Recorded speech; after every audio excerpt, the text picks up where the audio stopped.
Hello, beautiful people. In today's episode, I am fortunate enough to be joined by Rob Riker. And Rob is a relationship and social skills coach who has been featured in websites like Tiny Buddha, Business Insider, and Lifehack.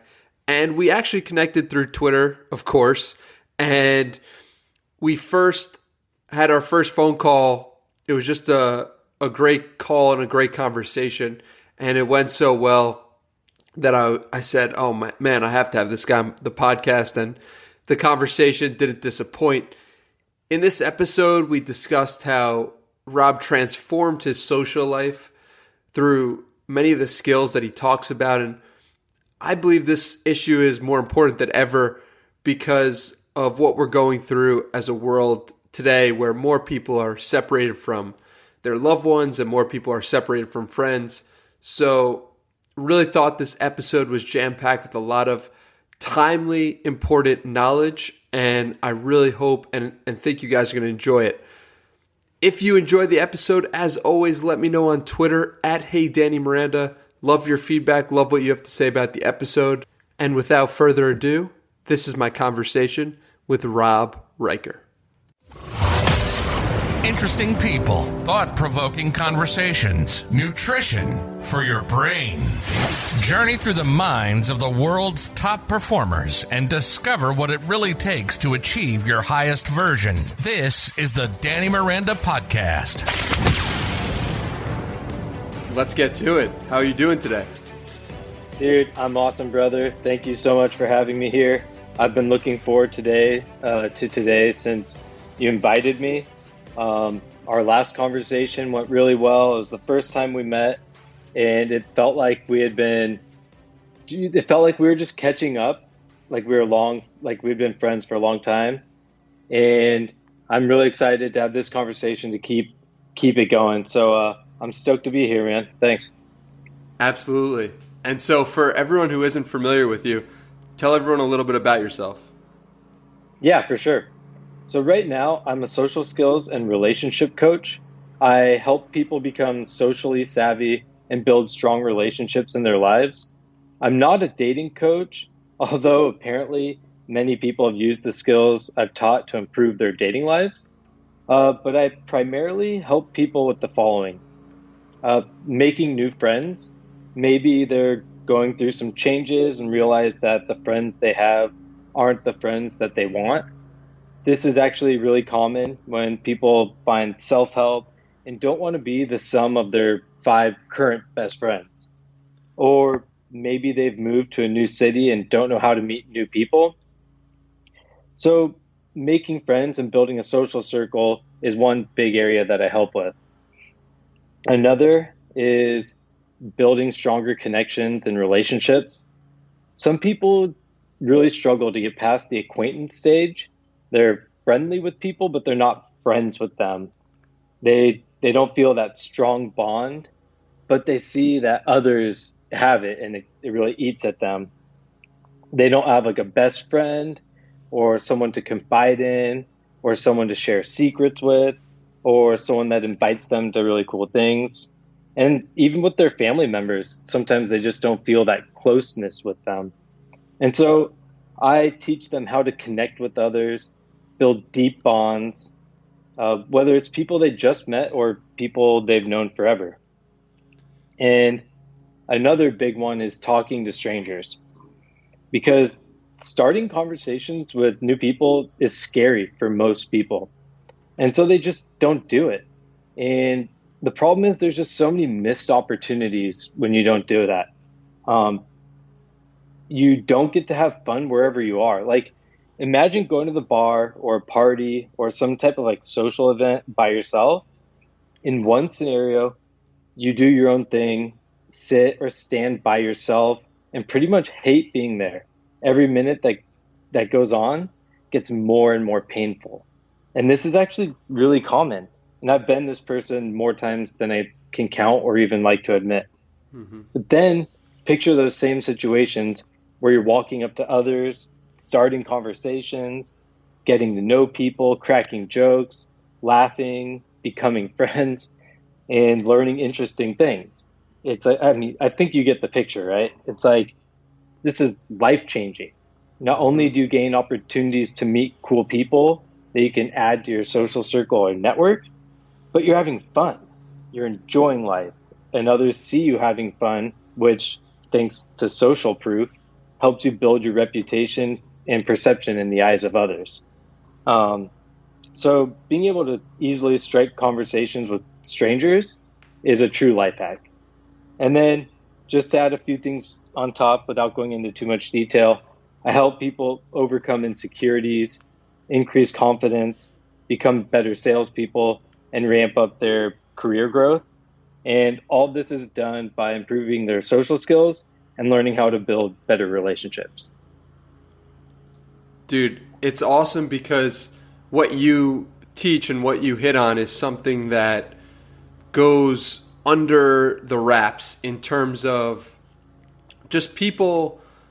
Loneliness is something that a lot of people deal with, and they don't know where to go. They don't know who's has their back, and it's something that stuck out to me when I was listening to a podcast with Tim Ferriss and Vivek Murthy. I believe his name is Dr. Vivek Murthy, and he was talking about how when he was an ER doctor, he would ask people where their closest, where a contact person they should have for when someone came into the hospital.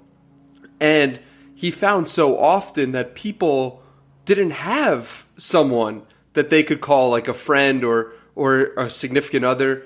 And it's such a real problem that so many people face, loneliness that is, and you're doing incredible work to help solve that. So thank you, brother. Damn, dude, that's wild. Like, I help teach this because I know how many people struggle to make new friends, and I was one of those people. But like the fact that a lot of people don't even have someone to put as their emergency contact really puts it into perspective. I didn't know that, and that's really interesting. Yeah, and I don't know the exact numbers, but it was significant enough for this man to bring it up on the podcast and to write a book on it and call it like the loneliness epidemic. And it's so interesting, right? Because social media makes it seem as if everyone has friends, everyone is having an amazing time. You can so easily believe that by consuming social media on a daily basis. But what is in reality is just like a lot of people on their phones, and it's sometimes interesting how what is portrayed is different from reality on social media.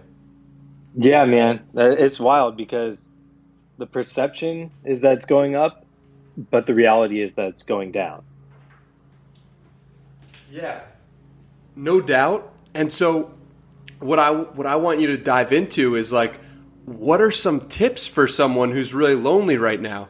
Where do they go? What do they do? What is the first step other than hiring you? So if you're trying to make new friends, whether you're in a new city or you're just kind of over your current friend group, I mean, this is a big topic, so I'll try to dive into as much of it, and there's a lot to it. But one of the first things to get right is your mindset. And I mean, people talk about mindset all the time, and that it's like one of the most important things ever, but it's true. And some of these mindsets are, you have to realize it's a numbers game. The more people you talk to, the more people you meet, the more opportunities you'll have for making friends. If you talk to one stranger a month, you probably won't have any friends within the span of a year. It's just not statistically realistic. The second one is that rejection is good. So many people, myself included, or at least my old self, they hide from rejection. I'm sure you know this very well. And it's kind of a fixed mindset thing. They don't want to look dumb. They don't want to be perceived as a failure. They don't want the pain of being rejected.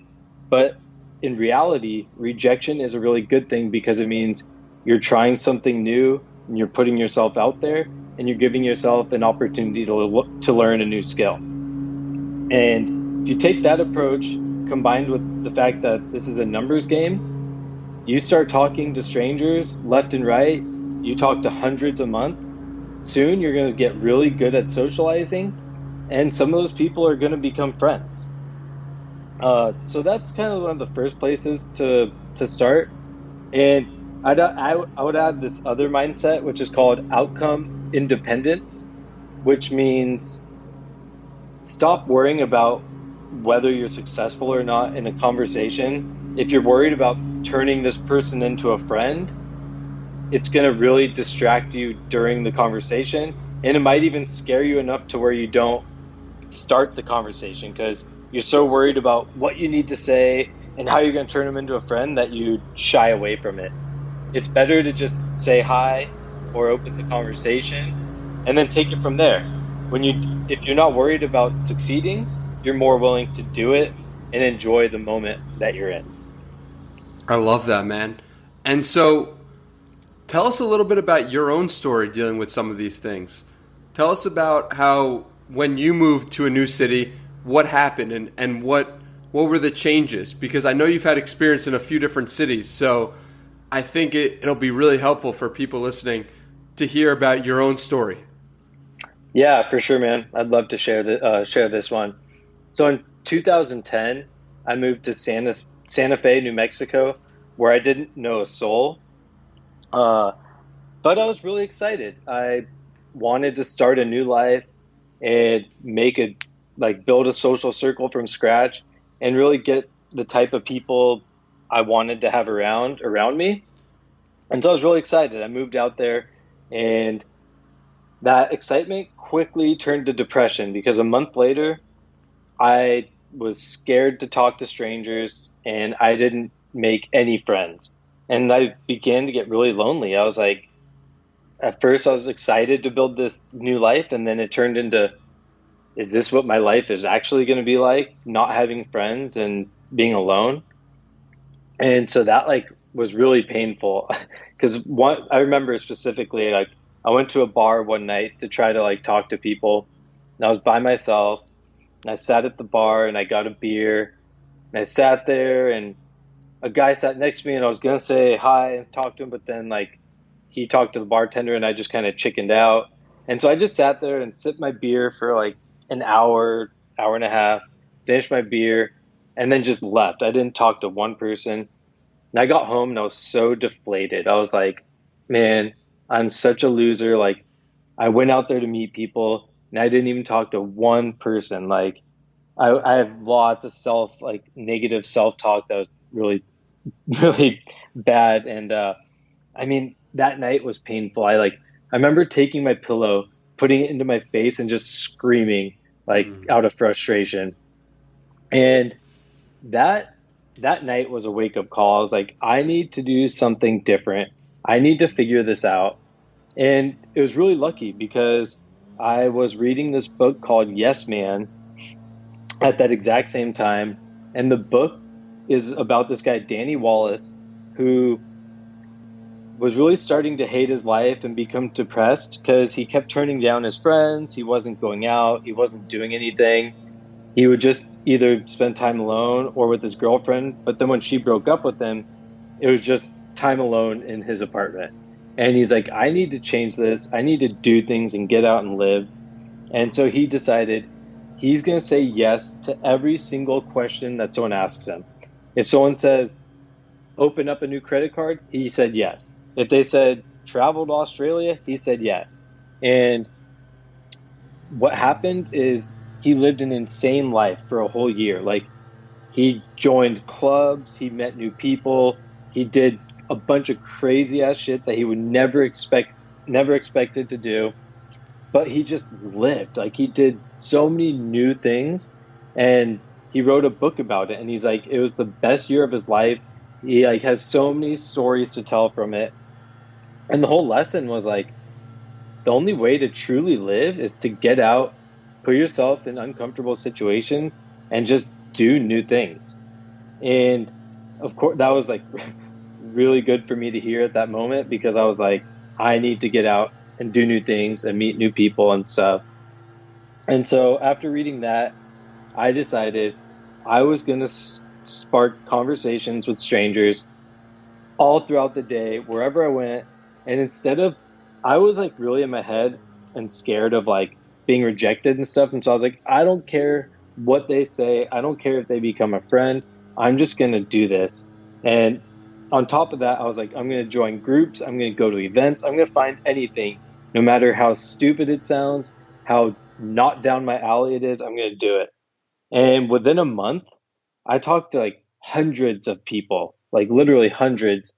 And at the end of that first month, I had a social circle of like 10 plus people that only grew exponentially from there.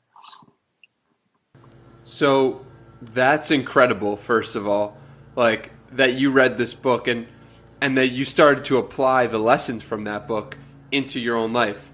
So talk to me about like those first few days, if you remember, of talking to new people and talking to strangers and literally going out of your way. Did you have were people saying mean things back to you? Like, for someone who's never spoken to a stranger who hasn't done it in a while, it seems like a very difficult thing to do. So talk to us a little bit about that.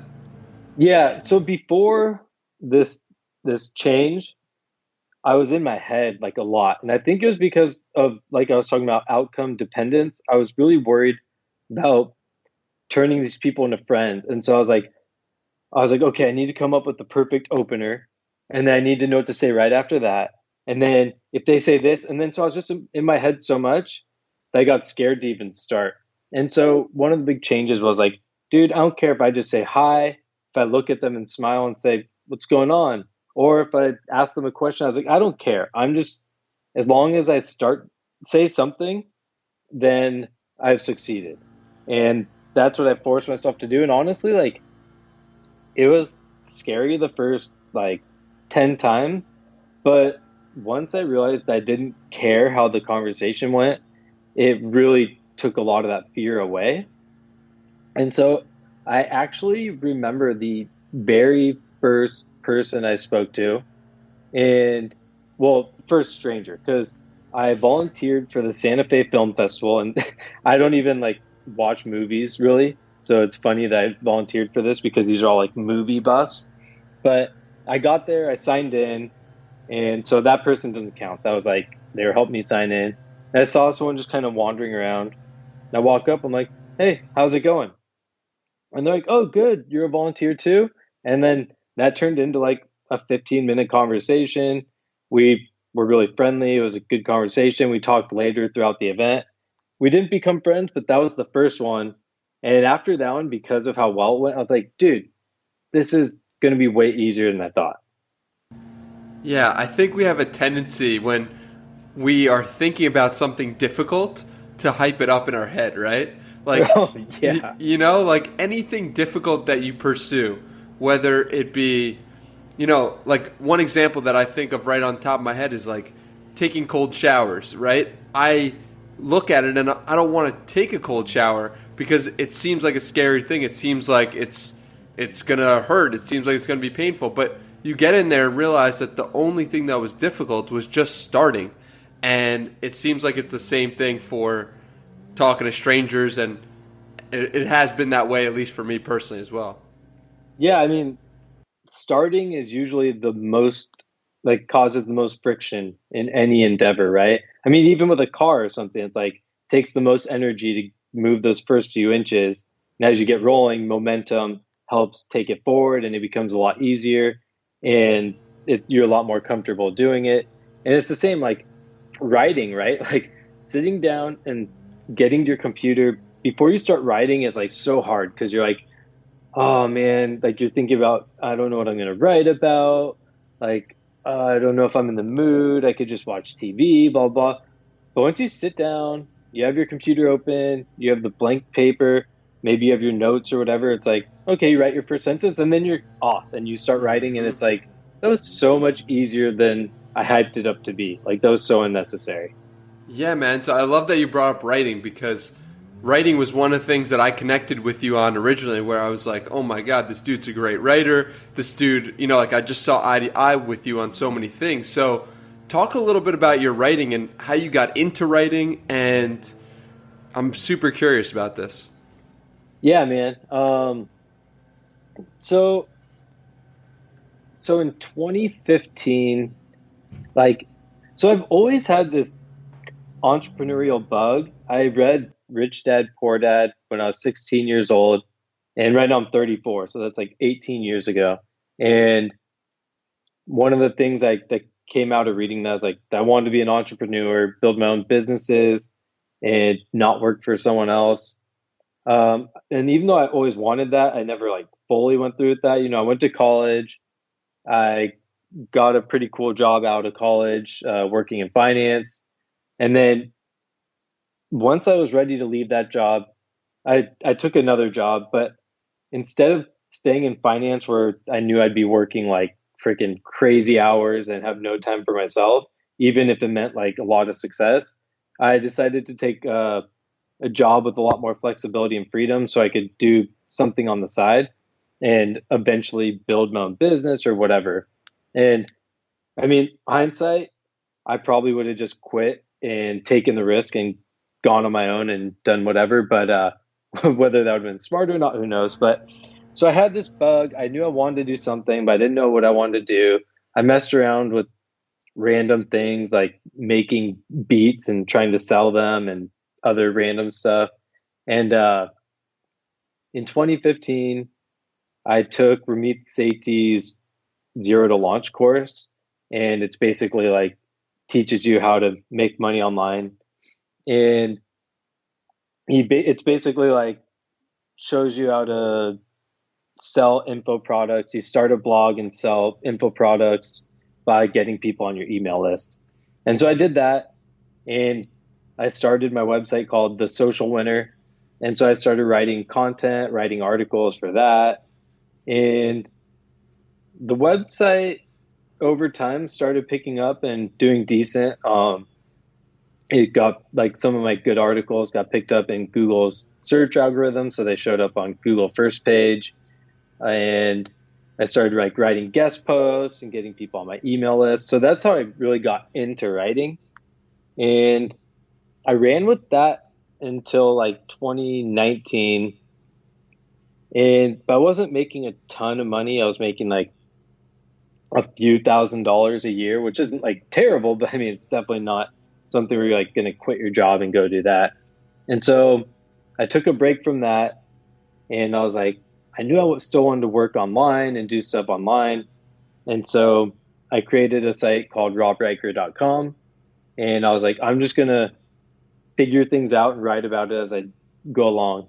And so that's where you found me. I started just writing articles on like building new habits, on creating the site, and just kind of a journey. And I document the journey. And going through that, I realized I still wanted to teach social skills and like the relationship stuff. I just needed a better like business model, because the blog thing kind of worked, but it was really hard to ramp up lead generation, right? It's like, yeah, if you rank for SEO, you can get some good leads, but it can take months to get a new article to rank, and search is getting harder and harder to do organically. And so I was like, I want to still do that, but I'm just going to do it from a little bit of a different branding and a different strategy. And I got some coaching. I'm actually still going through some of my business coaching right now. And I'm currently using Twitter as my main source of lead generation. So I've been growing my Twitter account, and it's going a lot better. Like I just launched a product a couple weeks ago that went way better than expected.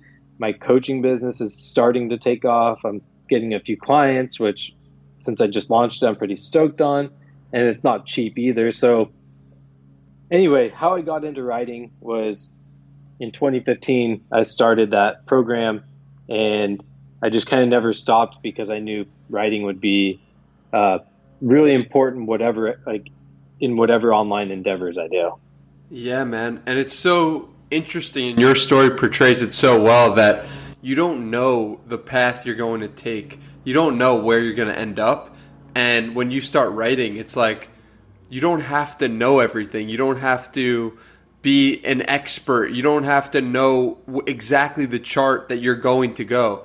And that's what I love about it, because it's like you've done different things, but at the same time, you stay true to yourself. And that's admirable and that's awesome to see. Yeah, man. Thanks. Yeah, one thing you mentioned is oh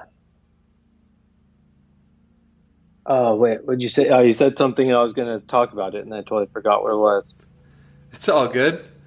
It's this podcast is so great because it's just like it's a true conversation. So it's like it's okay if you remember and let me know what it is if you remember. But anyway, going back to just social skills, man, and how important those are, because I think that people take for granted, you know, when you have social skills, when you have a lot of friends, and it's like it's not like that for everyone, right? And it's easy to think that everyone has them if you have them. So yeah, man, talk a little bit about like what it's like to then have a group of friends and just be accepted and feel good about where you are. Talk a little bit about that. Yeah, I mean, I think most people would understand that the difference between having and not having friends is giant. I mean, it's a huge, huge gap, right? Like on one end, you're lonely, maybe you're depressed, you feel inadequate, you feel invisible, you have low self-confidence because things don't go the way you want them to, so you don't trust that you can accomplish what you want. And it's a vicious cycle because on one end, it's just like, oh, it's just you just don't have great people in your life. But on the other end, it's like a huge signal to yourself of your own value. And I'm not saying it should, but that is the reality for most people. And once you learn how to connect with others, it feels so good internally because it validates to yourself that you're a person worth being around, that you're a fun person. And like when you see other people like hit you up, it makes you feel good that they care about you, that they want you in their life. And there's a reason it's on Maslow's hierarchy of needs, like love and I forget the exact terminology is. It's like not fitting in, but it's something on there where, belonging. It's a sense of belonging is like a human need. Like we literally need that for our, like, not necessarily survival, but well-being and health. Absolutely. And what I found at least is like, it starts with yourself. And it starts with being full yourself and loving yourself truly. And if you can do that, then it's easy for others to be like, oh, that's interesting. What is this person presenting to the world? Why are they so happy? Why? And then it naturally allows others to come in. What do you think about that? Yeah, so this is actually really interesting. So like when I moved to Santa Fe, I had already been reading, like in college, I read the book, The Game. I don't know if you've heard of it, but it's by Neil Strauss about the pickup artist community and how people would, these like, I don't want to be offensive, but like nerdy guys who couldn't talk to girls would learn how to go pick up girls. And then all of a sudden they're like chick magnets, right? And so that book opened the world of like, wow, you can learn social skills. Like that, to me, that fascinated me. And so I ended up reading a lot of like pickup, and at the time I was probably too scared to put it into practice. So that's probably why I didn't, but I learned a ton from it. And one of the, like, because a lot of it's really similar to self-help and social skills type knowledge, where it's like, one of the things I learned was like, people need to believe that you love your life. Like if they think that you love your life, they're going to be like, wow, I need to be around this person. Why does he love his life so much? Blah, blah, blah. And so one thing I changed, and this is like at that exact same time when I was like learning how to make new friends in Santa Fe, is I started telling people like, how you doing? I'll be like, awesome, man. Like life has never been better. And people are just like blown away. They're like, dude, that's rad. Like people would say, I've never heard someone respond like that. And it's wild. But so I kept doing that. And the more I would say that, and I mean, keep in mind, like a few days before this, I was depressed, right? Like I was so bummed on life. But I was like, I'm just gonna start saying it. And once I started saying it, I started believing it. And it's like a self-fulfilling prophecy. Like I would say it because I mean, I was talking to like hundreds of people that month, right? So like I said it all the time. And I started just enjoying the little things in life. I became way more grateful. And and it really became true, and I don't know, it kind of blew me away.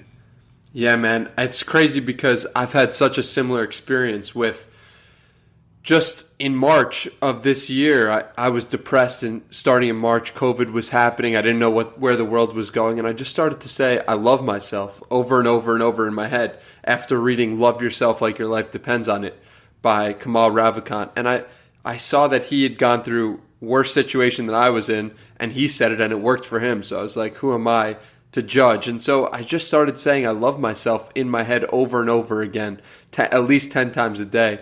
And what happened was transformative in no small sense, man. It just like, it was crazy because all of a sudden I really did love myself. All of a sudden I was exuding joy, and I can just relate 100% to what you're saying. And if you're in a bad place, whoever's listening, if you're in a bad place, just saying I love myself over and over, or just saying that your life is incredible. I know it sounds cheesy, I know it sounds corny, but like if you actually do the practice, it'll probably change your life.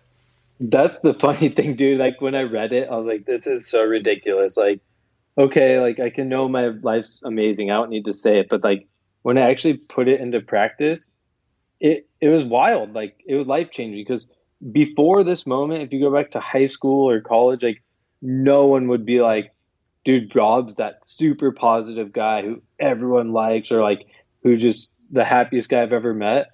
And then one of my friends that I met in Santa Fe, I was the groomsman in his wedding, and like he had six groomsmen, and for each of us he gave like a small speech of why we were chosen as his groomsmen, and each one was unique and for that particular person.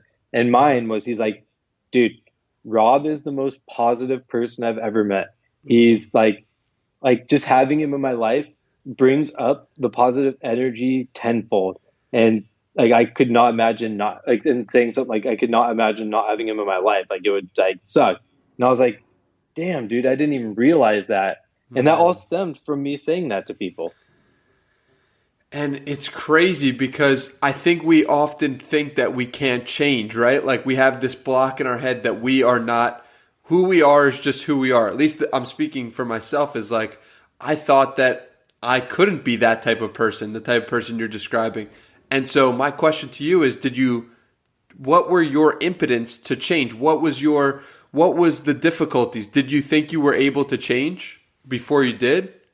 So I'll give a little background on this. So I told you I read Rich Dad Poor Dad in high school when I was 16.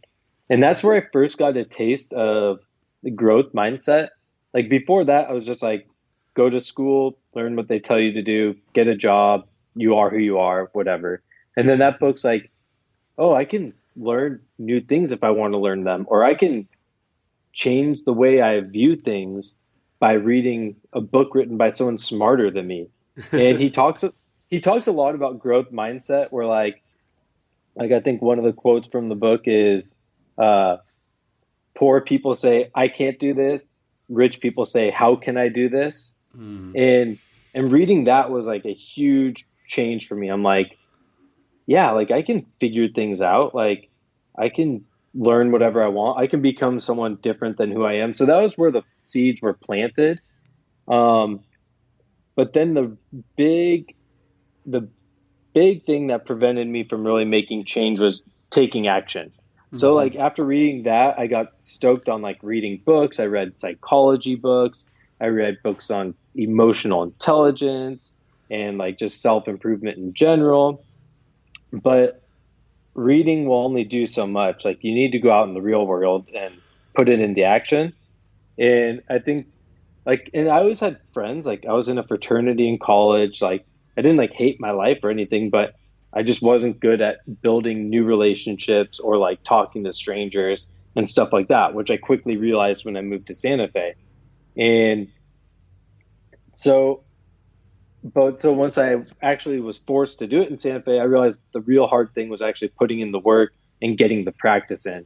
And once I found a way to overcome my fears, which was stop worrying about the outcome and hit rock bottom and learn how much that sucks, that's when the growth really took off. Yeah, man, it's crazy because the way I think about this is like reading push-ups, reading about doing push-ups is going to help you a lot with form, and it's going to help you a lot learn about how it works. But at the end of the day, it doesn't actually change. Your mind doesn't actually change. Your body doesn't actually change unless you do the damn push-ups. It's that simple, exactly. Right? Yeah, and so, it's a great example. And so it's just like that for so many things. And you could learn about mental toughness, and you could learn about doing what you need to do. But until you do what you need to do without regard for how it feels, like you're never going to have mental toughness. You could read about it all you want. You could read Grit by Angela Duckworth, but it won't actually give you grit unless you do something difficult and go through it. So, yeah, man, I just love that you come from such a similar place to me and got such a similar reaction and such a similar way of being. So, yeah, man, talk to me a little bit about one of your favorite principles. And I know you mentioned this a lot on Twitter, and I'm super curious to hear you expand on it, but talk about radical honesty and a little bit about why that's so important to you. Yeah, so seek radical truth. I stole that from Ray Dalio. It comes from his book Principles. For those who don't know, Ray Dalio is I believe it's a hedge fund manager.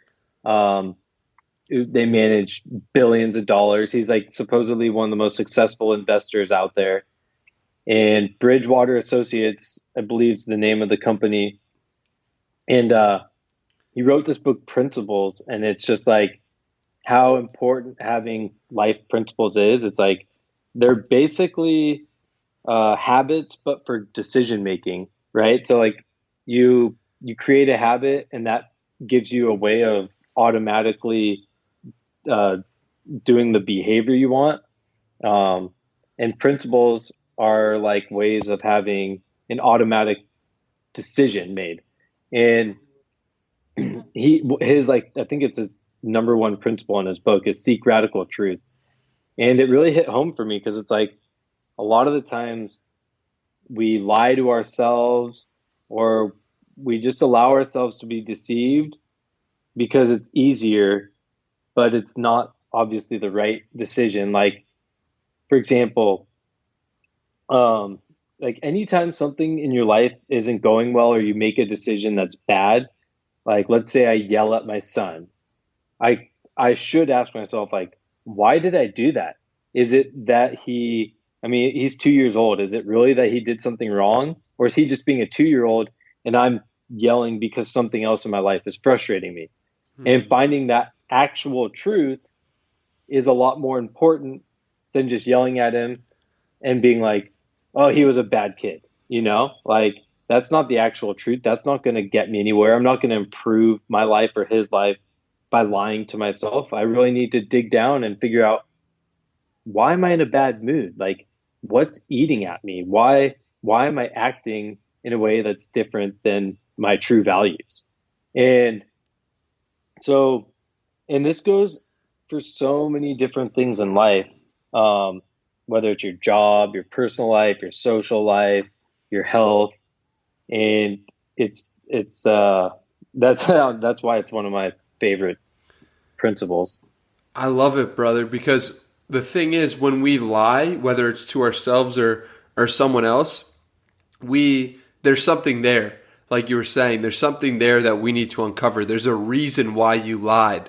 And when you start being honest with yourself and others, and you're able to point out the difficulties and to point out the hedges that you don't want to really go into, well, there's something there, and there's something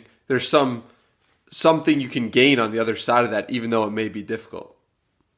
Yeah. And if you want to grow and improve, you can only grow and improve if you fix the actual problems, not the fake problems. That's not going to help you. You have to solve the real underlying issue.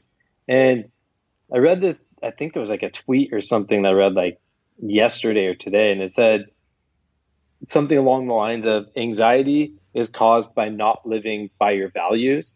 And it's like so true, right? It's like, if you work a job you hate, you're going to be anxious because you just know you shouldn't be doing it, but you are anyway, and so that just eats at you and it makes you anxious. Or if you don't stand up for yourself, like if someone talks shit on you or says something to make you look bad and you just let it happen, like it's going to burn inside you, not just because they did that, obviously, like that might frustrate you, but you're going to be really upset with yourself because you know you should have stood up for yourself but you didn't.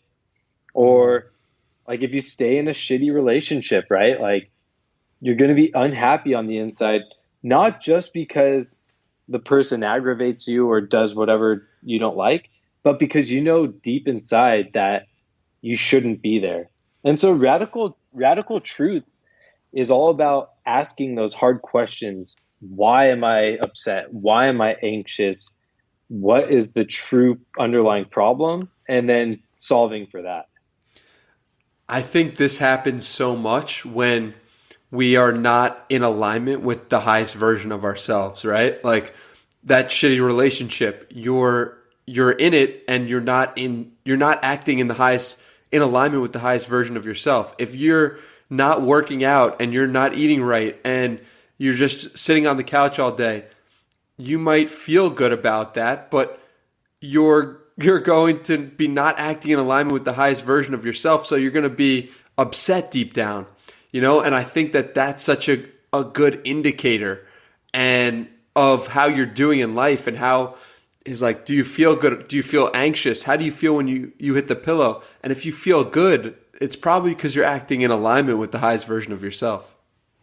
Yeah, I fully agree. It's like it, and it goes back to that tweet I read, right? Like anxiety is caused when you're not living by your values. It's values, highest self. Like it's the same thing, right? Like if you're not Yes. doing what you know deep down inside of you should be doing, it's going to bother you. And you you come up with excuses for not doing it. Maybe you want the money from your job, or like you're insecure about not having a girlfriend or whatever, but you need to start listening to those deep values and living by them. I love it. I love it because it's so true, and it's so easy to ignore in any given moment. It's so easy to ignore yourself. But if you start listening to yourself and you start acting for yourself, for your highest version, then all of a sudden good things start to happen, and life flows and it's effortless and it's easier, and it's, you might need to make difficult decisions and do difficult things in the short term, but you can gain an quote unquote easy life by making hard choices. Yeah, I mean, I fully agree. And it's like you don't always have to do something radical, right? Like right now, I still work a 9 to 5, but I live by my deepest, highest self by using all my free time. I mean, I have my family time cut out and I have all that, so it's not like I'm giving away time with my son. But any free time beyond that, I put into working on my side hustle, my side business, and my coaching business. And by doing that, I feel good about myself because I'm working towards my mission, my goals, my deepest values. So I just want people to understand that, like, they may say, like, yeah, easy for you to say, but I'm not just going to go quit my job or this or that. It's like, you don't always have to make this big radical decision, but you do need to do the hard thing sometimes, which is give up that free time drinking so you can work on something more important, or whatever those two things may be for you. I love the context you put in that. So you mentioned family, 9 to 5, and also your side hustle. It sounds like you have to manage those. And so talk a little bit about how you give everything its appropriate time. So a big one. So I just moved out to Austin, Texas in February, a month before the quarantine happened. And I structured a deal with my company in California that I could work remotely. So I was doing remote work, which is now permanent for me. It's not just like a work at home during quarantine.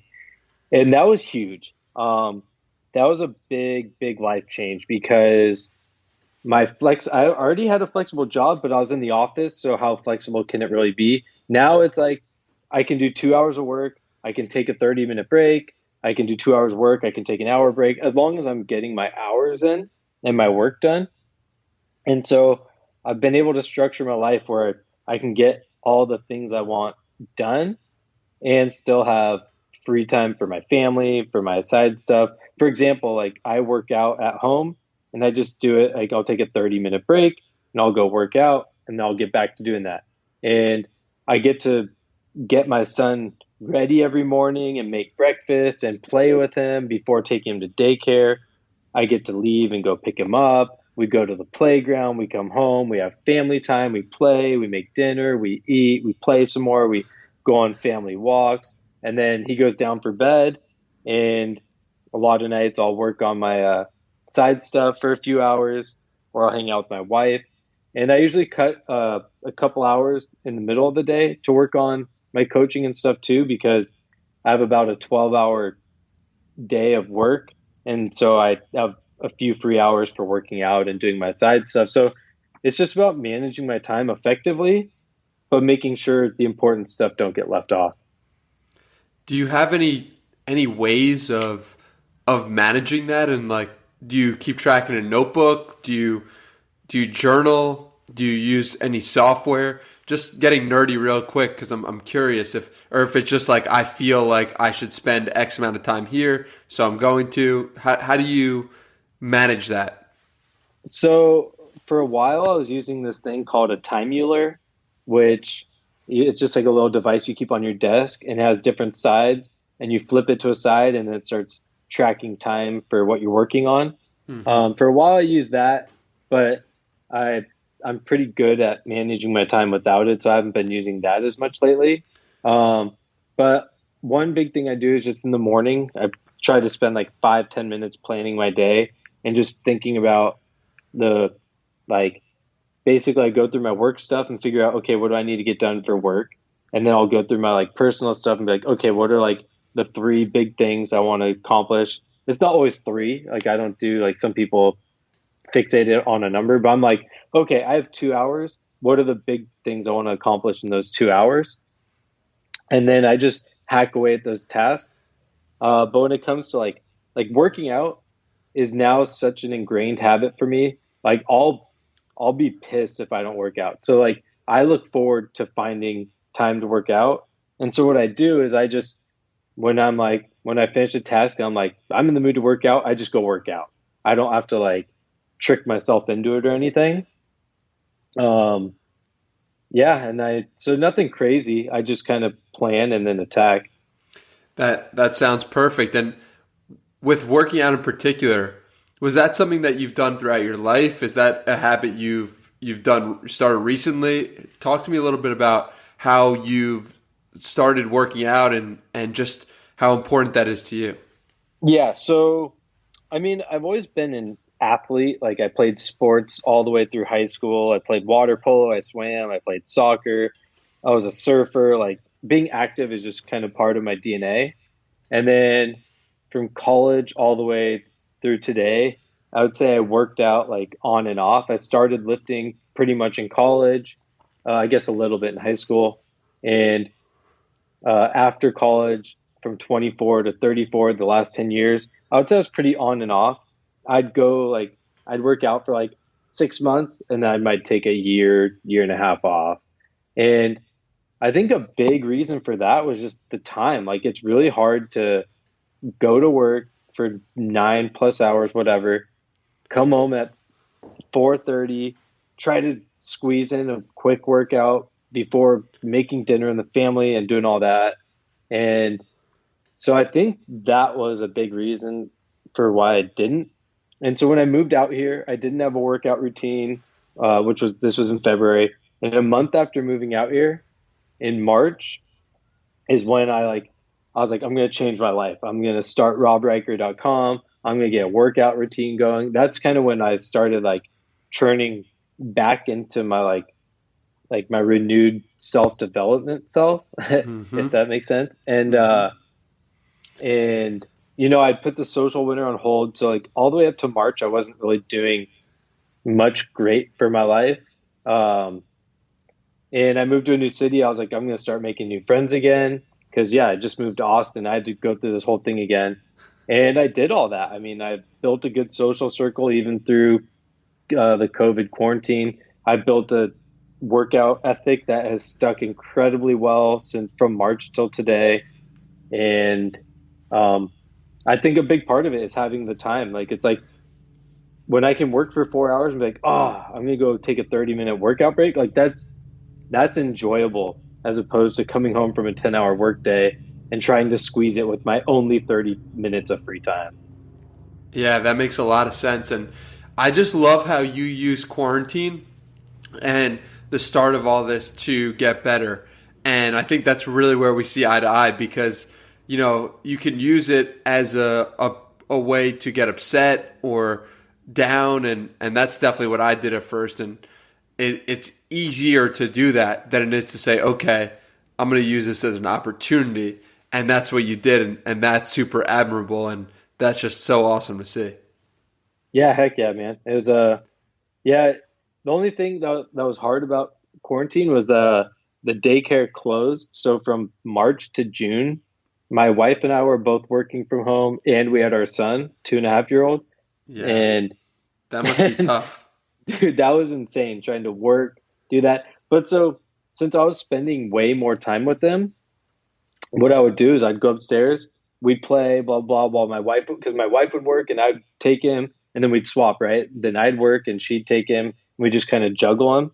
And when it was my turn with them, I'd play with them and stuff, but then I'd take 30 minutes, kind of let him play, because our gym's upstairs, or my little home gym, and I'd let him play with a bunch of toys up there. Now I'd work out and play with them at the same time. So I'd do a set, go back, spend a few minutes with him, go do another set, and I just kind of go back and forth.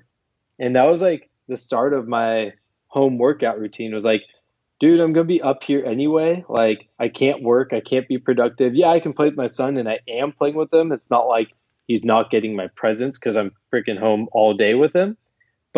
And it is good for kids to have some time like on their own playing, like figure out how to play on their own. So I was like, what a perfect opportunity to kind of just like add this in the mix. I like that. I like what you're doing there with getting your son, give himself some free time and also to play with him. It sounds like an awesome mix and a good use of your time. Yeah, because the last thing I want to do is like be the absent father, or the person who just doesn't give his son attention. It's like, yeah, I played with them, but I was really just working out the whole time. Yeah. So it's like I would balance that. I was definitely aware and not doing just that. Yeah, absolutely.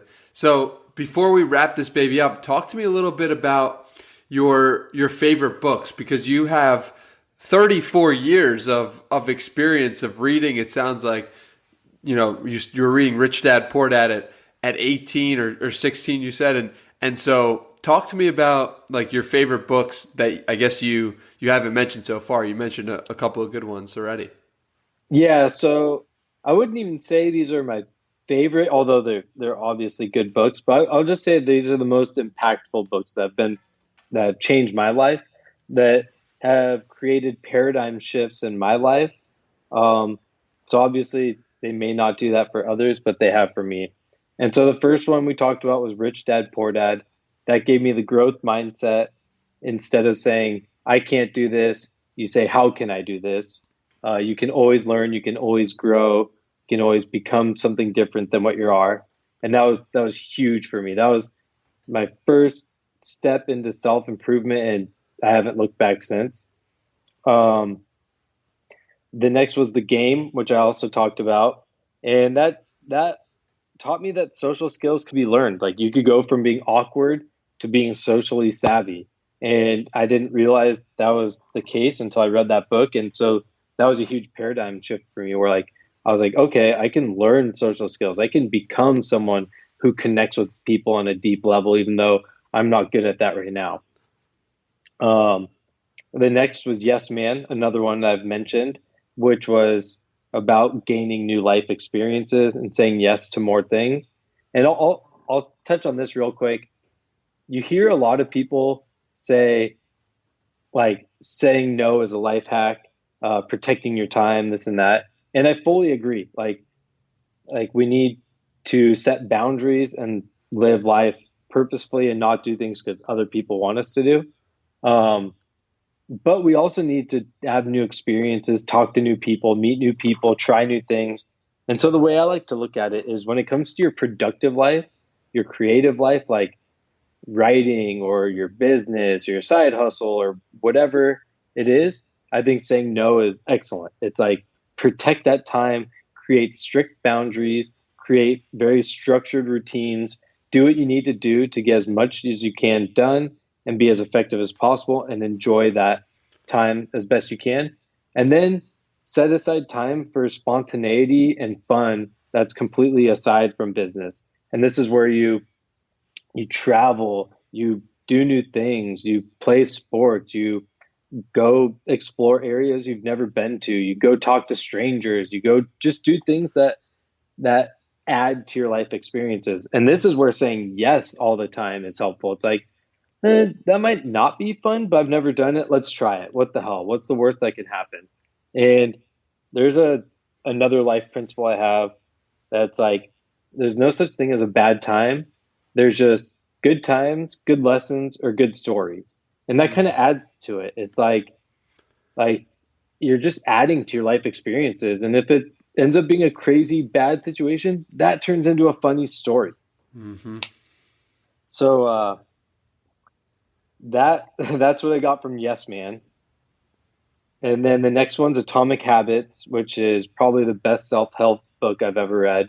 For obvious reasons, it's basically taught me that you can choose the habits you want and it tells you exactly how to create them. That was I read that here in Austin when I first moved here, and that helped me. That was the first book when I was like, I'm going to get back into writing and everything. That was the first one I read, and it really just like set the pace for everything to go from there. Then Principles by Ray Dalio. I talked about that, like seeking radical truth. And what I learned from that is just having a set of life principles that you want to live by and knowing them really well helps you live to your truest self. Like when you know what's important to you, you can actually make decisions that are by those values. And so it's really important to create those principles and to know them well so that you can live your life by them. And then the last one is a book I read recently called The Score Takes Care of Itself by Bill Walsh. He was the San Francisco 49ers head coach in the 90s when they won 5 Super Bowls. And he came into a program that was like the worst program in the NFL. Like, it was just a mess. And he turned it around quickly by basically creating process principles. He has a name for them, and I can't exactly remember what they are. But it's basically like principles, but for processes. So he's like, every single person in this organization, everyone from the quarterback to the assistant coaches to the staff who just field calls all day, they need to have a specific process, and they need to know exactly what their role is, what they're supposed to do, and how to do it should be completely defined to maximize professionalism and efficiency and work at the most perfect, to be as close to perfect as possible. So like a quarterback, it's like when you run this play, you take 3 steps back, you look at receiver number 1, you look in front of you. Are you about to get tackled? If yes, do this. If no, and like the receiver isn't open, you run to the left. And it's like every single person in the organization had like clear steps for every possible situation. Like the people fielding the calls, it's like when they call, you answer by saying this. Like hello, thank you for calling the San Francisco 49ers, blah, blah, blah. And like anyway, and reading his book was like crazy because I learned that the more detailed and thought out a process, the better it's going to get done. And so I've applied that to like my writing, my tweeting, my coaching. It's like when they sign up, I need to onboard them by doing A, B, C, D, E, F, and G. And I do it like within 1 hour of them signing up for coaching. And it's like the more detailed that is, and I can always fine tune it and perfect it, but it's like by having that process, it A, makes it easier for the next time I do it, and B, ensures that I work as in a professional manner every single time. Dude, that book was incredible, and all the books you mentioned are just stellar in their own right, and we'll have those all in the show notes at dannymiranda.com/podcast. You could check that out. And Rob, thank you so much for joining me. Do you have any final pieces of wisdom for the listeners of the Danny Miranda podcast? I mean, if you want to get better at anything, you just need to believe that you can do it, and you can. Like, I love it. If you want to improve your social skills, like, A, know that you can, and B, get out there and take action and be willing to fail, because it's going to suck at first, but the more you do it, the faster you do it, the sooner you'll get better. That is amazing, good sir. And so before you leave today, tell everyone where they could find you on the internet. Yeah, for sure. So I'd say first, check me out at Twitter. My handle is at Robert G. Riker, Riker.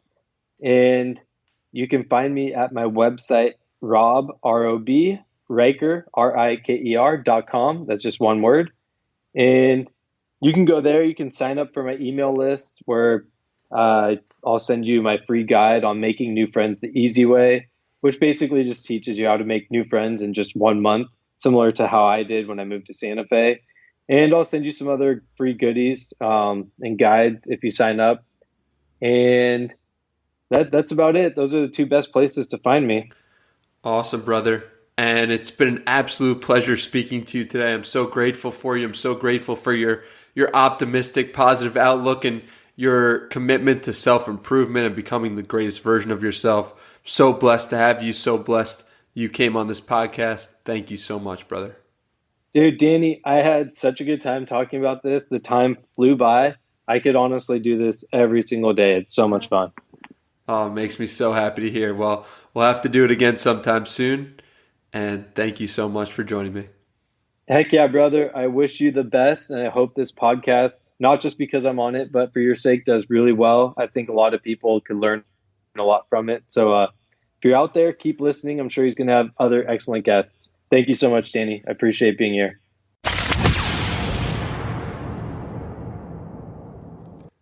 That was my conversation with Rob Riker. If you enjoyed the conversation, let me know on Twitter at HeyDannyMiranda. If you'd like to hear more from me, please join my weekly newsletter, Tuesday Treasure, where I share the coolest and most interesting things I find every week. If that sounds like something you'd be interested in, sign up for that at dannymiranda.com/Tuesday. That's all for today, folks. I hope you have a wonderful, wonderful day. Thank you for listening to the final seconds. I really appreciate you, and I hope you have a wonderful day.